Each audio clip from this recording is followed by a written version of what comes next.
When we talk about heritage, we often think about something anchored in the past, something that is gone, something that survives maybe as a relic to the side, while other things are happening next to it. I'd like to introduce another idea of heritage which underpins my research. It's heritage as a pathway to the future, as something that is about technology, not about history.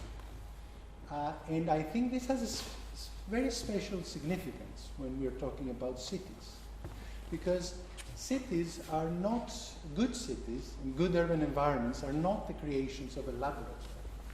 They're not the result of our attempts to create spaces that have good health attributes, the climate, etc. More often, the cities that actually score very highly in our experiments are cities that have been developed without architects, without planners, without urban designers, without traffic engineers.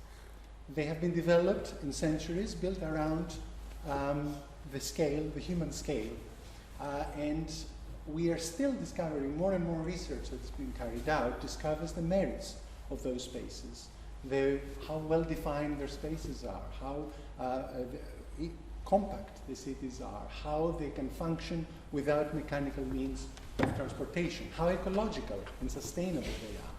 So the study of those models is paramount because it's very important, it gives us the tools, the empirical tools for maintaining such sites, but also creating the cities of the future.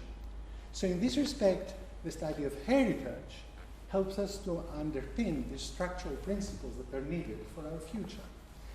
In this respect, cities like Chatham have a great advantage. They sit on an incredible heritage. But I'd like to be a little bit provocative here, because I think that this heritage is not fully mapped, it's not fully known, and it therefore needs to be recaptured, and it's not necessarily taken into account in our pathway to the future. And this is the area where we can help, because our research tries to do exactly that, tries to map urban heritage, and I will show you some examples that try to do that, to map urban heritage, to understand what has disappeared.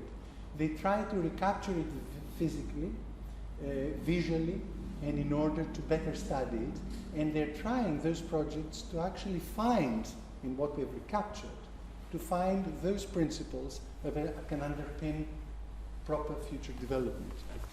So recapturing lost buildings has been my first research interest.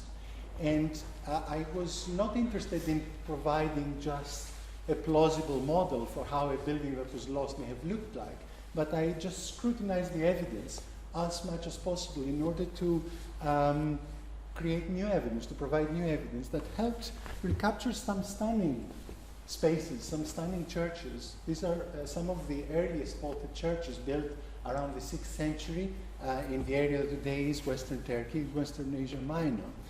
These were incredible spaces that we couldn't visualize until this research that I carried out looking forensically at ruins and structures and trying to find in those limited elements the DNA of lost architectural forms.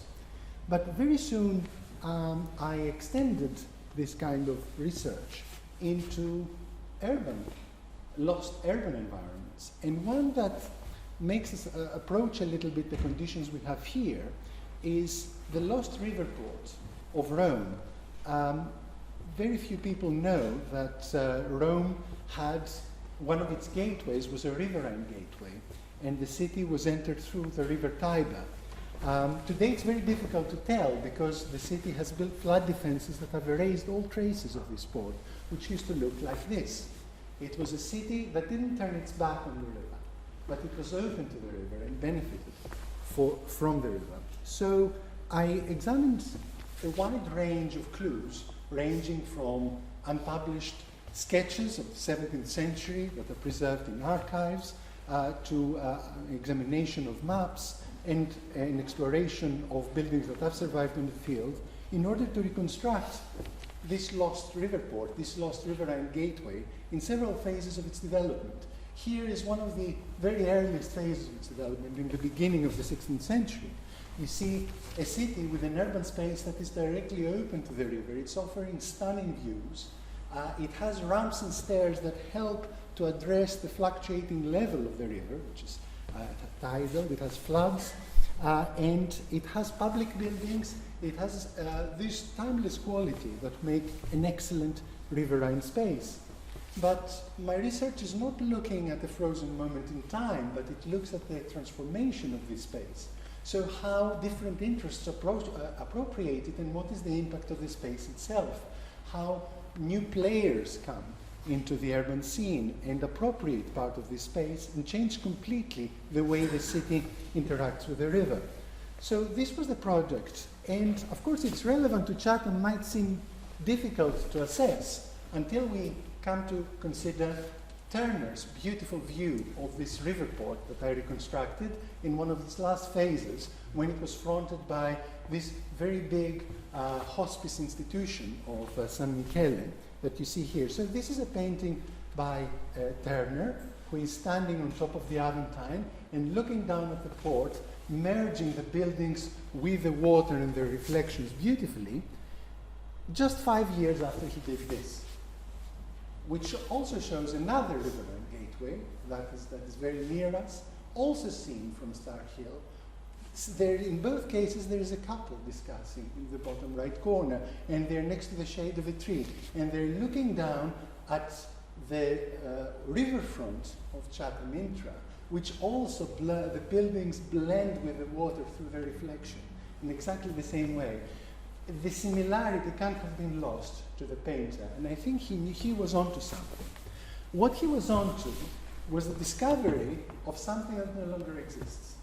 One of the most stunning riverfronts of Great Britain, which, as you see here in this visual that has been expertly prepared by Ross Crayford, who is with us today, you see that large parts of the riverfront that Turner drew and charmed him is actually lost. It's the green buildings that have been lost, aren't they, Ross? And the red buildings is what survives. So what we have now is but a fraction of this heritage, but all is not lost. It's a good fraction.